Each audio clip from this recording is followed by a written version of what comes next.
네, 어제 최상병 특검법이 야당 주도로 국회 법사위를 통과했습니다. 국민의힘이 반발하는 가운데 민주당을 비롯한 야당은 6월 임시국회에서 처리를 하겠다라고 밝혔는데요. 오늘 이종훈 평론가 그리고 차재원 교수와 함께 전국 이슈 정리해 보겠습니다. 어서 오십시오. 안녕하세요. 네. 자, 어제 청문회도 보시고 그 과정들을 다 지켜보셨을 텐데 어제 최상병 특검법이 야당 주도로 법사위를 통과했습니다. 이게 발의 22일 만이었죠? 네, 그렇습니다. 굉장히 신속하게 이번에 이제 처리를 한 거고요. 네. 지금 뭐 민주당 안 그래도 지금 여당 쪽에서는 뭐 너무 독주한다 뭐 이런 얘기를 좀 많이 하고 있습니다만 최상병 특검법 같은 경우에는 이미 한 차례 좀 대통령에게 갔다가 뭐 그랬죠. 거부권 행사됐다가 다시 예. 재의결하는 과정에서 또 이게 또 처리가 안 되고 이제 네. 그랬기 때문에 더욱 속도를 내서 좀 처리를 해야 되겠다 이런 생각을 좀 하게 된 것 같아요. 네. 지금 그래서, 말씀하셨듯이 이제 그 21대 때 한번 폐기됐던 기존 법안을 다시 수정해서 이제 네. 22대 때 이제 제출을 한 건데 그러다 보니까 국민의힘에서는 지난 법안보다도 독소 조항이 더 많아졌고 더 독해졌다. 예. 이렇게 얘기를 하더군요. 대표적으로 지금 이 특검 추천권 자체가 좀 상당히 그러니까 민주당에 유리한 쪽으로 바뀌었다는 것이죠. 네. 지난번 21대 같은 경우는 대한변협에서 일단 특검 후보 4명을 그러니까 추천을 하면 그 중에서 민주당이 2명을 그랬죠. 골라서 예. 대통령에게 임명 요청을 하는 그런 방식이었는데 이번 같은 경우는 아예 민주당과 비교섭 단체가 각각 한 명씩 2명을 추천을 해서 대한 변협 절차가 없어지고 아예 없어지는 거죠. 네. 그렇기 때문에 야당이 추천을 온전하게 행사를 해서 예. 그래서 대통령에게 제시를 하고 나서 그러니까 지금 요청을 하고 난 뒤에 사흘이 지난 시점에 대통령이 임명을 하지 않으면 자동적으로 예. 연장자가 특검이 되도록 하는 그 지금 요소 그 조항이 들어갔고요. 네. 또 하나 수사 범위가 공수처의 지금 공수처 지금 수사를 하고 있지 않습니까? 네. 그 공수처 수사에 대한 외압 여부 그리고 공수처 수사가 상당히 잘 되고 있느냐, 잘 됐느냐, 안 됐느냐까지 따져보는 예. 그러한 그 권한을 특검에게 주는 그러한 그러니까 조항도 들어있기 때문에 예. 여당 입장에서는 상당히 독해졌다. 그렇게 그렇습니다. 지금 비판이 나오고 있습니다. 네. 자, 이렇게 이제 특검법이 어제 법사위를 통과하기 전에 바로 그 법사위에서는 입법 청문회가 열렸었잖아요.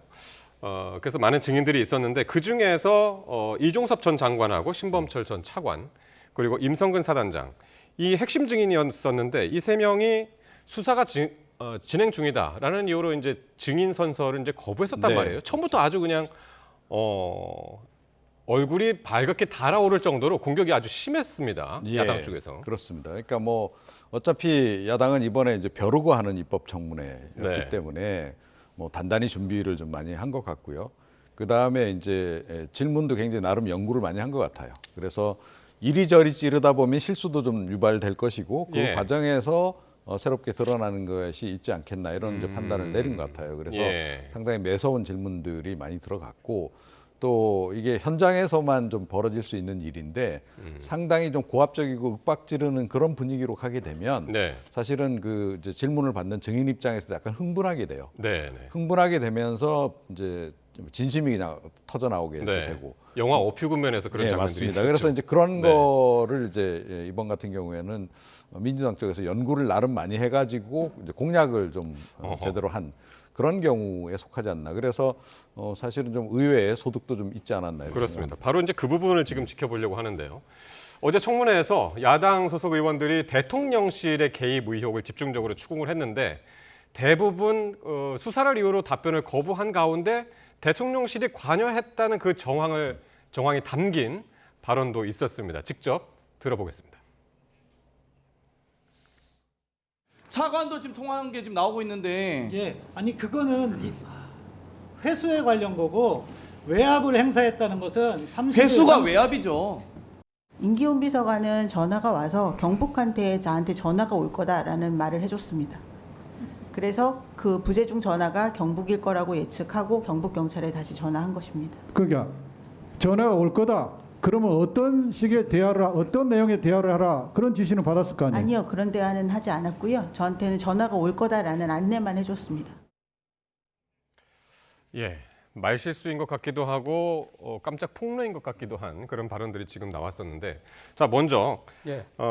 증인 선서를 하지 않았던 신범철 차관 대통령실과 통화한 게 압박은 아니었고 회수와 관련된 것이다. 이거 상당히 중요한 증언 아니었습니까? 그렇죠. 뭐 8월 2일 날 그 신범철 차관이 윤 대통령과의 통화를 한 부분에 대해서 지금 네. 장경태 의원이 물어본 것이거든요. 네. 그런데 그것이 그러니까 마치 그 통화의 내용이 그러니까 지금 그 군에서 해병대 수사단에서 경북 경찰청에 넘겨줬던 자료를 네. 해수하는 거와 관련된 이야기인 것처럼 네. 지금 그러니까 해석이 될 수밖에 없는 그런 발언을 한 거예요. 그렇다고 예. 한다면 사실 그동안은 국방부가 알아서 판단을 해서 해수했다고 했는데 대통령하고 통화하고 난 뒤에 차관이 그런 식으로 해수를 이야기를 했다고 한다면 네. 이거는 지금 이 수사 자료를 경찰청으로부터 돌려받는 데 있어서 윤 대통령이 직접적으로 개입한 것처럼 그러니까요. 들릴 수밖에 없는 상황이거든요. 그런데 물론 여기에 대해서 신범철 차관은 약간의 질문을 이거 오해를 해서 예, 잘못 대답했다고 이야기는 합니다만 예, 예, 이것이 정말 실수인지 깜짝 콩던지는 그러니까요. 아무래도 이 특검 수사나 뭐 이제 수사를 지켜봐야 될 것 같습니다. 그러니까 단어를 막 찾다가 회수라는 단어를 이제 딱 꺼냈는데 그리고 그 다음에 이제 보신 화면 그러니까 유재훈 법무관리관이었는데 대통령실에서 경찰로부터 전화가 올 거라고 들었다. 이것도 상당히 중요한 증언이었습니다. 그렇죠. 이 네. 얘기는 결국은 대통령실에서 다 사전 작업을 다 해서 네, 예, 그 회수가 되도록 이렇게 다 만든 다음에 예, 그러니까 이 전화 걸어서 경북 경찰청에서 전화 올 테니까 그러니까요. 그거 인계 받기만 하면 돼. 예컨대 이렇게 했다는 거 아니겠어요? 그러면 예. 이른바 교통정리 과정까지도 이제 대통령실에서 다 주도를 했다라는 얘기밖에 안 되기 때문에 네. 이거는 상당히 사실은 제가 보건대 신범철 차관의 그 말보다 이게 더 굉장히 의미가 좀 크다. 그리고 명확하게 이야기를 예. 한단 말이에요. 예. 그래서 이런 부분은 그야말로 이게 깜짝 실수냐 아니냐는 건데 의도적으로 이렇게 흘린 일 수도 있고 이제 그런 건데. 네. 근데 사람에 따라서는 그러니까 뭐 자기 직위와 관련해서 자기가 책임져야 될 부분 그만큼만 딱 난 책임지겠다 이런 사람들도 있습니다. 네. 그래서 뭐 법적인 부분이든 뭐 아니든 간에 그래서 그건 각자의 입장에 따라서 좀 다를 수 있는데 네, 네, 네. 아무래도 그 유재현 그 씨 같은 경우에는 네. 뭐 법무관리관. 예 아무래도 그 뭐 변호사 경력도 좀 있고 예. 뭐 이제 그런 그 과정이어서 그리고 이제 법적인 지금 부분에서 임기가 3개월밖에 안 남았잖아요. 예, 법적인 부분에서의 향후의 대응 예. 이런 것까지 고려해서 전 답변을 한 게 아닐까 예. 이렇게 좀 추정을 해봅니다. 아, 그렇군요. 그리고 박정훈 전 단장 VIP 경로설 이 부분을 이제 상당히 이제 강조하고 있는 예. 분 아니겠습니까? 그걸 이제 김계환 해병대 사령관으로부터 이제 들었다라는 게 이제 예. 계속 일관된 주장인데 김계환 사령관이 어제 그 화상으로 뭐라고 그랬냐면 공수처 수사를 받고 있어서 답변할 수 없다고 그랬습니다. 그 동안에는 그런 말 한 적이 없다. 내가 그 박정훈 단장한테 그런 말 한 적이 없다고 그랬는데 지금은 대답할 수 없다라고 얘기해서 예. 이건 반은 인정한 거 아닌가? 뭐 이런 해석들도 합니다. 물론 뭐 김기환 사령관 입장에서는 공수처의 피의자이기 때문에 그러니까 네. 본인은 그러니까 증언을 거부할 권리가 있다. 네네네. 일종의 뭐랄까 피의자의 방어권 행사 차원에서 그런 이야기를 했다고는 이야기는 합니다만 네. 그 이전에 국회에서 나왔을 때도 그런 사실이 없다고 분명히 이야기했고요. 그리고 또 군사법원에서 박정훈 그 지금 대령에 대한 항명과 관련된 재판이 진행되고 있는데 거기에 증인으로 나왔을 때도 분명하게 본인은 그런 사실이 없다고 이야기했거든요. 네. 자, 근데 사실은 이 지금 국회 정언감정법에 의해서도 그러니까 지금 허위 진술을 하면 처벌을 받지만 군사법원에서도 만약에 지금 그런 일이 없다고 했는데 만약에 진짜 그런 일이 있을 경우에는 예. 사실은 거기서도 법원이기 때문에 예. 거기서 법정에서 한 진술에 대해서 그것도 위증죄가 적용이 될 수 있는 밖에 예. 없거든요. 예. 그럼에도 불구하고 본인이 지금 어제 국회 청문회에서 강하게 그러니까 지금 증언을 거부한 것 자체는 뭔가 좀 캥기는 것이 있는 거 아니냐라는 한간의 해석될 의구심을 여지가 있는 거죠. 뒷받침하는 하나의 뭐 근거로 지금 이야기가 되고 있는 것 같습니다. 그렇군요. 어제 이제 야당들만 모여가지고 민주당하고 이제 조국혁신당만 의원들이 모인 상태에서 청문회가 있었기 때문에 어쨌든 민주당은 이제 특검의 이유가 더 명확해졌다. 그렇게 보고 6월 임시국회 내에서 이걸 본회의 처리하겠다라고 하는 거 아니겠습니까? 그러면은 7월 초 아닌가요? 그렇죠. 예. 그래서 뭐 이제 가능한 7월 4일까지가 6월 임시국회인가요? 예, 맞습니다. 그래서 네. 가능한 빠른 시일 내에 이제 처리를 하겠다라는 게 일단은 이제 민주당의 방침이기 때문에 네. 일단은 뭐 이제 사실 7월 지나고 나면 뭐 여름 휴가철로 들어가고 그래서 이제 이걸 제대로 처리할 수가 없습니다. 그리고 네. 이게 사안 자체가 좀 오래 끌 사안이 아니다라는 판단을 민주당 쪽에서는 하고 있는 겁니다. 그래서 새가 어떻게 보면 달궈진 상태, 네. 여론이 아직까지 살아 있을 때 네. 계속 압박을 하는 게 좋겠다. 이 판단을 지금 하고 있는 것으로. 그리고 본회의에서 만약에 이제 7월 4일 날 통과가 되면 네. 대통령실로 가서 15일 이내에 만약에 이제 거부권을 행사하면 또 돌아오는 그 예. 날짜가 7월 19일이란 말이죠. 그렇죠. 7월 19일이면은 최상병 일주기 네. 날이라 네. 그 날짜에 맞추려고 하더라도 빨리빨리 진행하려고 하는 네. 그런 계산이 좀 담겨 있는 것 같긴 그렇습니다. 합니다. 그래서 예. 이게 그러니까 상당히 좀 대통령실을 압박하는 그런 의미도 좀 있는 겁니다. 그러니까 아마 이번에도 거부권 행사할 거라는 건 다 알고 있는 거죠, 사실은 네. 민주당 쪽도. 예. 하지만 이제 이런 식으로 압박을 더 가해서 이제 뭐 어떻게 보면 이제 대통령으로 하여금 좀 더 고뇌하게 만드는 측면도 이제 있을 것이고요. 네, 네, 그와 더불어서 계속 이렇게 압박을 가하게 되면 네. 뭐 좀 모르겠습니다. 이번에도 또 재의결에서 다시 또 이제 부결이 되면 네. 이제 또 다시 또 아마 추진하려 될 가능성이 높은데 네. 이런 과정들을 통해서 계속 청문회도 열고 이런 식으로 하다 보면 그러니까 이제 이번에 이제 어떻게 보면 새로 포착된 네. 그런 약간의 이제 이 증인들의 이제 기류 변화 네, 네, 이런 것들이 좀 이제 우리가 느낄 수 있었는데 이게 이제 좀 더 진실에 다가가는 그런 식으로 좀 바뀔 수도 있는 거죠, 기류 자체가. 그래서 그런 거를 유도하기 위한 일종의 이제 압박 전략을 좀 쓰고 있는 거다. 이렇게 어쨌든 지금 이제 봐야 최상병 특검법을 6월 본회의에서 이제 통과시키겠다 그러고 있는데 지금 국민의힘에서는 어제도 이제 참석을 안 했단 말이에요. 예. 그럼 그 다음 과정에서는 언제 참석을 할 것이냐? 지금 이제 원구성이 지금 협상에 지금 진전이 없기 때문에 그렇죠. 어떻게 될까요? 지금 일단 국회의장이 마지노선으로 그은 건 내일까지란 말이에요. 협상을 그렇죠. 내일까지 하라고 그랬는데 예. 어떻게 될까요? 글쎄요. 지금 일단 지금 국민의힘 입장에서는 사실 지난번에 운영위원장하고 법사위원장을 나눠 가지자는 네. 타협안을 제시했는데 민주당이 그걸 거부했잖아요. 그런 상황에서 국민의힘의 입장에서는 사실 이제 지금 이 국회로 복귀할 명분 자체가 사실 없는 건 맞습니다만 네. 앞서 말씀하신 것처럼 지금 이 최상병 특검과 관련해서는 야권 단독으로 지금 국회 본회의를 지금 올리는 상황이라고 한다면 네. 그것이 통과될 가능성이 거의 100%잖아요. 그렇다고 한다면 그것이 다시 대통령실 갈 경우에는 또다시 거부권을 행사해야 되는 그 상당한 정치적 부담이 있을 수밖에 없다고 예, 한다면 예, 예. 저는 또 다른 하나의 협상 카드를 준비할 필요가 있지 않나 생각이 듭니다. 앞서 말씀드린 대로 지난번에 운영위원장과 법사위원장 하나씩 나누자는 거 플러스 알파로 네. 최상병 특검법과 관련해서 우리가 수용할 여지도 있다. 예를 들면 지금 아까 우리가 앞서 이야기했던 대로 지금 22대에 발의된 지금 특검법이 상당히 독해졌잖아요. 예. 예를 들면 지금 이 최상병 특검법과 관련된 특검의 추천권을 네. 원위치로 돌린다든지 그리고 네. 수사의 범위도 좀 줄인다든지 예. 뭐 그런 식의 여러 가지 그러니까 타협점을 이야기를 하면서 예. 한번 협상을 해보자. 예. 그런 식으로 하면서 일단 이 지금 등원을 할 수 있는 명분의 예. 발판을 마련할 필요가 있지 않나 생각이 이태원 듭니다. 특별법에서 했던 그렇죠. 것처럼. 예. 예. 알겠습니다. 이 상황은 이제 계속 지켜봐야 될 것 같고요.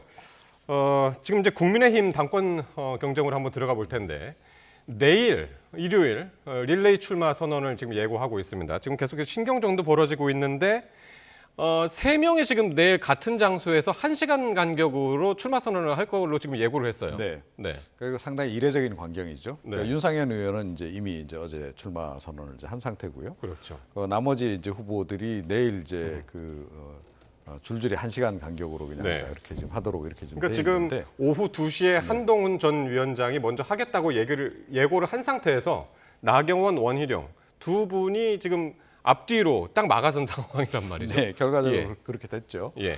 아마 여기에도 이제 나름 이제 전략적인 이제 판단이 좀 이제 들어가 있는 거죠. 그러니까 출마 선언할 때 그 메시지가 굉장히 중요하잖아요. 예. 출마 선언하는 그때 그 메시지가 정치적으로 굉장히 중요할 수밖에 없기 때문에 한동훈 전 위원장의 출마 선언 메시지가 나오기 전에 하느냐, 아니면 나오고 난 뒤에 하느냐, 네. 이 판단도 아마 했을 것 같고, 네. 그 다음에 이제 이렇게 되면 이제 상당히 스케줄 잡기가 어렵습니다. 이렇게 촘촘히 이제 기자회견이 예. 예정이 되다 보면 예. 장소는 한 곳인데 그래서 아마 서로 시간대 잡기 위한 또 신경전도 꽤 있지 않았을까 예. 이렇게 생각을 합니다. 어쨌든 일요일 날 만약에 이제 정치부 기자들이 원래 계획대로라면은 네. 한동훈 전 위원장의 이 무슨 얘기를 할까 여기에 이제 초점을 맞추고 네.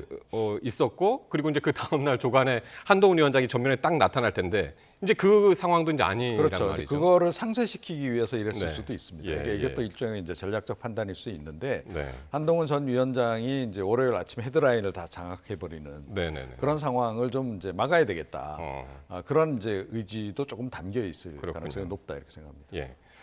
어쨌든 지금 이제 룰은 전대 룰은 8대 2라고 그래서 이제 민심이 20% 들어가는 걸로 돼 있습니다만은 그래도 당심이 80%란 네. 말이에요. 이번에도 그 윤심 이른바 윤심 네. 작동을 할까요? 글쎄요, 저는 뭐 당심 이꼴 윤심이라고 저는 보지는 않습니다. 아하. 왜 그러냐면 사실 지금 집권 초반이 아니잖아요. 네. 그리고 이번 또 총선에서 또 여당이 역대급 참패를 했는데 물론 뭐 한동훈 전 비대위원장이 선대위원장으로서의 상당한 책임이 있지만 네. 이 정권을 2년 동안 운영해온 윤 대통령의 책임도 상당히 만만찮다는 이야기들이 나오잖아요.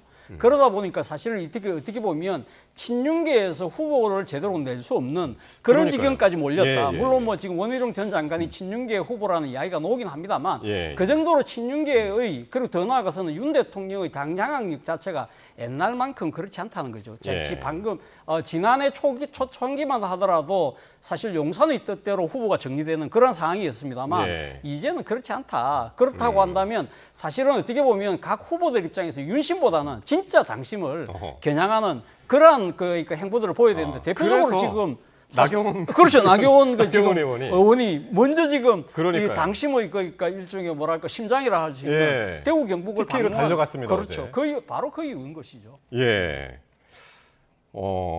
당심을 얻기 위해서 아주 그 전략적으로 선점을 한 지금 어떤 그런 상황인데 그냥 겉으로만 보면 네. 어떻게 보셨습니까? 홍준표 시장하고 이철호 지사의 마음을 얻었다고 보십니까? 뭐 모르죠. 그건 뭐 아무도 알 수 없다 이렇게 생각합니다. 그러니까 뭐 네. 홍준표 시장 같은 경우에야 아주 명시적으로 최근에는 굉장히 친윤 행보를 보이고 있지 않습니까? 네. 이제 그런 상황이기 때문에 역시 이제 홍준표 시장하고 만나면 친윤 이 표심을 또는 다 내가 얻을 수 있지 않을까 이런 예. 판단을 뭐 하지 않았을까 싶은데 그런데 조금 전에도 이제 잠깐 얘기하셨다시피 당심 이퀄 윤심이냐 하는 거죠. 예, 요즘은 아니다라는 거죠. 오히려 예. 지난 총선 과정을 거치면서 제가 확인한 바로는 예. 그러니까 당심은 한심이다. 한동훈 쪽으로 지금 많이 지금 이동을 해버린 그런 그 상황이라는 거죠. 아하, 예. 그리고 지금 보수 지지층 사이에서 한동훈이 그나마 있기 때문에 윤 대통령의 지지율도 지탱이 된다라고 생각하는 분들도 의외로 많아요. 예. 그러니까 오히려 한동훈이 그 방어막 역할을 해준다 이런 예. 얘기를 하는 분들도 적지 않다는 거죠. 그래서 예. 그래서 이제 한동훈 대세론 얘기도 나오고 이제 하는 건데 예. 나경원 그 의원의 이런 전략이 과연 먹혀들지 네. 뭐 지켜봐야 할 것 같습니다. 근데 원희룡 전 장관이 갑자기 진짜 툭 튀어나와가지고 예. 이거는 지금 이제 나경원 의원 같은 경우는 당심을 쫓아간 거고 원희룡 전 장관 같은 경우는 이 윤심을 받고 나온 것이 아니냐. 예. 지금 이렇게 해석들이 되고 있단 말이에요. 그 전날 그렇죠. 진짜로 윤 대통령 만나고 왔기도 예, 그렇죠. 하고 말이죠. 예. 예. 상당히 뭐 윤심을 얻었다고 지금 추측하는 것이 합리적일 네. 수 있는 것이죠. 네. 말씀하신 것처럼 공교롭게도 본인이 지금 전당대회 출마하겠다고 전격적으로 선언한 날, 바로 그 전날 뭐 엘살바도르 특사 다녀온 것 때문에 보고차 윤 네. 대통령을 만났다고는 합니다만 네. 상당히 좀 시점이 공교롭다. 물론 본인은 그 자리에서 그런 이야기를 하지 않고 나오고 난 뒤에 20일 날 그 이야기를 하면서 그때사 전화로 말씀을 드렸다고 이야기는 합니다만 네. 그거 곧대로 믿을 수 있을까요? 그런 생각이 들고 사실은 이 원희룡 전 장관이 이번에 당권 레이스에 뛰어들 거라고 모든 사람들이 다 몰랐지 않습니까? 예. 특히 윤상현 의원 같은 경우는 본인이 진짜 의사를 그러니까요. 갖고 있을 때 예. 내가 그러니까 출마하지 않는다고 이야기를 김재석 의원도 했는데 그렇게 얘기했죠. 예, 그렇죠. 몰랐었다. 그렇기 때문에 상당히 어떻게 보면 좀 뜬금없다. 왜 네. 근데 왜 갑자기 나왔을까 그런 생각이 드는 것이고 그리고 또 하나는 어제 뭡니까 이 본인이 사실은 이렇게 대권 레이스 도전을 선언하고 난 뒤에 제일 먼저 만난 사람이 김기현 전 대표입니다. 김기현 전 그렇죠. 대표는 지난 전당대회 때 사실 친윤이 진짜 어떻게 보면 다 이게 똘똘 뭉쳐서 몰아줬던 후보잖아요.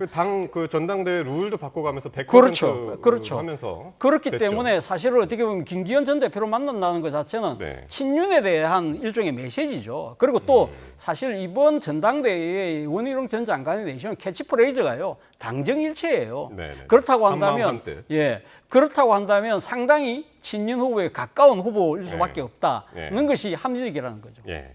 한동훈 전 비대위원장 엊그저께 이제 23일 날 출마 선언을 할 것이다라고 전해지면서 윤 대통령하고도 통화했다라는 얘기가 이제 나와가지고 네. 윤 대통령하고 이제 뭐 소통이 있었나 그랬는데 지금 10초 통화했다는 얘기도 나오네요. 그렇습니다. 그래서 예. 이거 좀 자가 발전 아니냐, 뭐 이제 예. 다분히 좀 부풀린 것 같다, 뭐 이제 이런 얘기도 좀 나오고 있긴 해요. 예. 한동훈 전 위원장은 사실은 이제 뭐 이미 좀 조금 전에 말씀드렸듯이 당심이 많이 바뀌어서 네. 자기를 이제 미는 사람들이 당내에 이제 많이 증가했고 또 보수 지지층 사이에서는 압도적으로 자기를 지지하고 있다는 거 알고는 있죠. 예. 그럼에도 불구하고 핵심 친인들하고 등을 돌릴 경우에 과연 네. 이게 유리하냐? 그렇지는 않은 거죠. 그러니까 만약에 당 대표가 됐다라고 전제하고 당 대표가 되고 난 다음엔 자기 정치를 이제 할 때 하더라도 네. 당분간은 어찌 됐건 플러스 정치를 해야 되는 거죠. 예, 예. 그래서 윤심을 얻기 위한 뭔가의 액션이 좀 필요했던 것 예. 같고 그런 액션으로서 사실은 이제 이번에 그 통화를 시도를 했고 네. 그걸 이제 흘린 게 아닌가. 그런데 전화 통화 아무리 원해도 윤석열 대통령이 원하면 통화 안 이루어지거든요. 네. 예, 그런데 통화가 이루어졌다라고 하는 것도 우리가 눈여겨봐야 한다. 네. 그렇게 생각합니다. 그러니까 예. 윤 대통령 입장에서는 한동훈 전 위원장 안 나왔으면 좋겠는데, 네. 근데 만약에 뭐 어쩔 수 없이 나왔다는 거예요. 네. 그런데 자기가 이걸 막으려 해도 막을 수가 없고, 네. 네. 네. 또 이게 당선 자체도 이걸 어떻게 지난번 김기현 대표 체제처럼 막 무리를 해가면서까지 해야 되느냐. 여기에 이제 좀 의문점이 들 수 네, 있는 거예요. 네, 그렇다라고 한다면 차라리 그냥 한동훈 위원장하고도 뭐 적당한 관계를 유지하는 편이 더 나을지도 모른다. 그러니까 이런 누가 될지 판단, 모르는 상황에서. 그렇죠. 이런 판단을 내렸을 수 있다라고 봅니다. 네. 그래서 아마 통화도 성사가 됐을 가능성이 있다 이렇게 생각을 네. 합니다. 어쨌든 그러면 교수님 어떻게 보시나요? 이제 윤상현 의원은 이제 그 출마 선언을 했고 예. 어쨌든 사파전이 됐는데 예. 원래는 어대한이었잖아요. 예. 이게 한 달 남은 지금 시점에서 예. 바뀔 수도 있다고 보시나요? 글쎄요. 그러니까 일단 의대한의 흐름 자체의 하나의 변곡점은 저는 결선 투표로 가느냐 안 가느냐 그런 상황인데요. 사실 어떻게 보면 친윤계가 아마 민원 후보 그러니까 원희룡 전 장관이라는 우리가 이야기를 했잖아요. 사실 어떻게 보면 친윤의 입장에서는 상당히 이렇게 다자구도를 만들 필요가 있다고 판단한 이유가 사실은 어떻게 보면 이 다자구도가 돼야만 결선 투표가 가능할 수 있다. 그렇게 된다고 한다면 소위 말해서 그러니까 지금 비한동훈 표를 똘똘 뭉쳐서 어떻게 보면 의대안의 기류를 꺾을 수 있지 않을까라는 생각인데 문제는 그 지금 그러니까 이 결선 투표 때 만약에 한동훈 전 비대위원장이 그러니까 진출하고 또 상대로 그럼 과연 누가 될 것이냐? 네, 예를 들면 뭐 나경원 의원이 될 것이냐?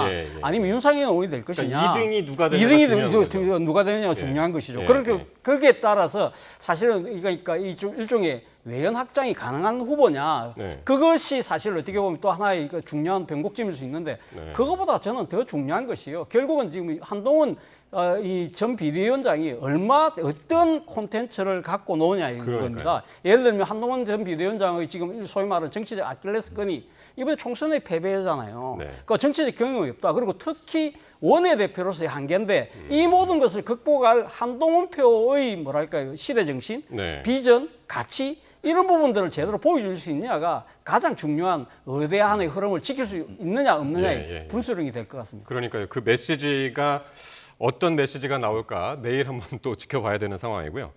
이번엔 민주당 얘기로 넘어가 보겠습니다. 이재명 대표의 연임 도전이 임박했다 그런 관측이 나오는데요. 원래는 21일 어제 한다고 이제 그런 보도도 이제 단독으로 나오고 이제 그랬었는데 조금씩 늦어지는 것 같습니다. 지금 뭘 고민하고 있는 걸까요? 뭐 역시 이제 타이밍을 좀 이제 고려를 하는 거겠죠. 네. 그런데 아마 이게 이제 뉴스 커버리지 이런 것도 아마 고려를 할 거고요. 네. 한동훈 전 위원장의 제가 보기에는 이 출마 선언 그 타이밍하고도 관련이 있지 않나 이런 생각이 듭니다. 그래서 지금 나오는 얘기는 뭐 24일 날 뭐 이제 할 가능성이 있다 이제 이런 얘기가 좀 나오던데. 24일. 월요일이네요. 네, 그런 거죠. 네. 그래서 뭐 여러 가지 전략적인 고민을 해야 될 지점이 좀 있기 때문에 이제 그런 거 아닌가 싶고. 그리고 뭐 어차피 결정은 좀 된 거 아닌가 싶어요. 이제 연임 결심 굳혔고 또 그렇기 때문에 이제 사퇴를 이제 하는 이제 그런 이제 수순을 결심은 받는 건데 했고 이제 그 시점만. 예, 그런데 여전히 지금 연막은 엄청나게 많이 피우고 있단 말이에요. 어. 아직까지 고뇌 중이다. 네네네. 그러니까 이게 역시 이제 비난 여론도 좀 이제 당내외에 없잖아 있기 때문에 예. 그걸 좀 의식한 그런 부분도 좀 있지 않나 이렇게 생각해요. 그러니까 가장 그래서 최근에 충분히, 있었던 그 일극 체제에 대한 비판은 네. 민주당의 아버지는 이재명 대표다. 여기에서 지금 확 달아올랐거든요. 그런 그렇죠. 분위기가. 예. 네. 이런 약간 비판적인 그런 분위기도 좀 고려하고 있을까요? 그렇죠. 그래서 저는 뭐 지금 연임을 가능성이 상당히 크지만 네. 또 연임을 전격적으로 포기할 가능성, 소위 말 극적인 유턴 가능성도 저는 배제할 수 없다는 생각도 합니다. 왜 그러냐면 그래요? 예. 앞서 뭐 말씀하셨습니다만 일단 이재명 대표가 지금 대표 연임을 한다는 것에 대해서 지금 여당에서 뭐라고 공격을 합니까? 소위 말 사울 리스크 방탄용이라는 이야기들을 강하게 이야기하잖아요. 그리고 예. 또 하나는 소위 말해서 의대명이라는 그 자체가 이재명의 일극 체제. 예. 그리고 이러한 부분들이 사실 그러니까 이재명 대표가 연임을 이야기함으로써 사실은 대항마가 거의 없다. 네. 일종의 뭐랄까 민주당의 민주가 사라져 버렸다는 그런 예. 비판에 지금 직면에 있는 것이거든요. 이걸 자칫 잘못하면 지난번 원내대표 선거 때 사실은 그 경쟁이 이루어지지 않고 예. 박찬대 박찬대 원내대표 원내대표. 거의 추대 분위기였잖아요. 추대 분위기였죠. 예. 이런 상황이 다시 반복될 경우에는 사실 대권을 노리고 있는 이재명 대표 입장에서는 오히려 상당한 마이너스가 될 수 있다. 아마 그런 부분들도 최종까지 고민하지 않을까. 그렇다고 한다면 뭐 가능성은 그렇게 크진 않지만 네. 극적인 유턴 가능성을 아예 배제하지 못한다. 바로 말씀을 바로 그 때문에 드립니다. 그러면은 만약에 유턴을 하면 다른 당대표 후보자가 나와야 되는데 네. 그게 누가 될까요? 그러니까 뭐 거론되는 인물이 거의 없지 않습니까? 네. 예. 뭐 어쩌면 이재명 대표가 포기하면 아마 뭐 이 사람 정도 나오지 않을까 이런 인물들이 거론되고 있는데 네. 그런데 그분들조차도 그러니까 어쨌든 지금 이인영 뭐 의원 얘기가 나오기는 하는데 네. 이인영 의원은 친명이 아니잖아요. 예, 그렇습니다. 그래서 네.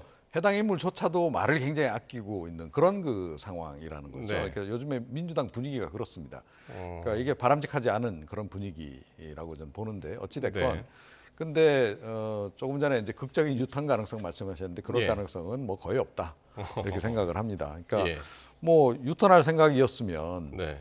굳이 당원 개정 안 해도 그렇죠. 되잖아요. 그렇네요. 당원 개정까지 다 했단 말이에요. 네. 그러니까 밑작업은 다 끝내놨는데 여기서 네. 갑자기 유턴을 한다 그런 일은 없고 다만 조금 전에 말씀드렸듯이 타이밍인 거죠. 네. 그러니까 당내외에 반대 여론도 없잖아 네. 있으니 네. 이것도 좀 약간 충분히 장고해서 결정하는 듯이 예, 이렇게 이제 아하. 포장이라도 해야 되는 그런 상황인 예. 거죠.